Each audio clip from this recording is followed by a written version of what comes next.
ఢిల్లీలో జరిగే సీజేపీ ప్రొటెస్ట్కి ఎఫ్సీఆర్ఏకి అసలు సంబంధం ఏంటి? రీసెంట్ డేస్లో ఎక్కడ చూసినా ఎఫ్సీఆర్ఏ బిల్ 2.0 అనేది చాలా గట్టిగా వినిపిస్తుంది.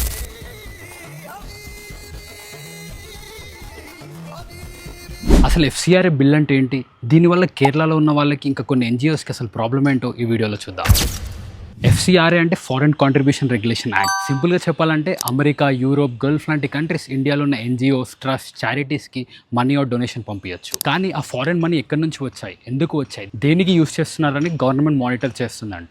గవర్నమెంట్ చెప్పేది ఏంటంటే ఫారెన్ మనీ చారిటీ కోసం మనం వచ్చి వేరే పర్పస్కి యూస్ చేయొద్దు అని. ఫర్ ఎగ్జాంపుల్, స్కూల్ కట్టడానికి వచ్చిన మనీ పొలిటికల్ యాక్టివిటీస్కి, illegal activities like religion conversion, sleeper cells ఫండింగ్కి, లాకి అగేన్స్ట్గా ఉన్న పనులకి ఆర్ చేస్తామన్న పనులు చేయకుండా వేరే వాటికి యూస్ చేయొద్దు అనే ఎఫ్సీఆర్ఏ యాక్షన్ ని తీసుకొచ్చామని చెప్తున్నారు. కానీ కేరళలో కొన్ని ఎన్జిఓస్ ఇంకా ఆర్గనైజేషన్స్ ఈ బిల్ కి అపోజ్ చేస్తున్నాయి. వాళ్ళ కన్సర్న్ ఏంటంటే గవర్నమెంట్ ఇన్వాల్వ్మెంట్ ఉంటే ప్రాసెస్ చాలా స్లో అవుతుంది, మాకు వచ్చిన ఫండ్స్ ని ప్రతి ఒక్క లెక్క చెప్పాలంటే కష్టం కదా అని అపోజ్ చేస్తున్నారు. కానీ గవర్నమెంట్ ఆర్గ్యుమెంట్ ఏంటంటే కొన్ని కేసెస్ లో ఫండ్స్ డైవర్షన్ అలిగేషన్ కేసెస్ చాలా వరకు వచ్చాయి. Like green India, amnesty international India, compassion international, missionaries of charity, ఈ ఆర్గనైజేషన్స్ గవర్నమెంట్ అలిగేషన్స్ కి అగేన్స్ట్ గా ఆల్రెడీ అపోజ్ చేశాయి. కానీ గవర్నమెంట్ ఇంకా థౌసండ్స్ ఆఫ్ ఎన్జిఓస్ ఇంకా ఆర్గనైజేషన్స్ ఎఫ్సీఆర్ఏ రూల్స్ వైలేట్ చేస్తున్నాయి, ఇల్లీగల్ యూసేజ్ అలిగేషన్స్ వస్తున్నాయి, ఫండ్ డైవర్షన్ జరుగుతుందని గవర్నమెంట్ అంటుంది. ఇప్పుడు సపోర్టర్స్ అంటున్నారు ఇది మన నేషనల్ సెక్యూరిటీ కోసమే కదా, ట్రాన్స్పరెన్సీ ఉండడం మంచిదే కదా, ప్రతి లెక్కలు చూపడంలో ప్రాబ్లం ఏంటి అని. కానీ క్రిటిక్స్ అంటున్నారు ఇది ఒక ఆర్గనైజేషన్ కి ఫ్రీడమ్ లేకుండా చేస్తుందని. ఫండింగ్ డిలే అవుతే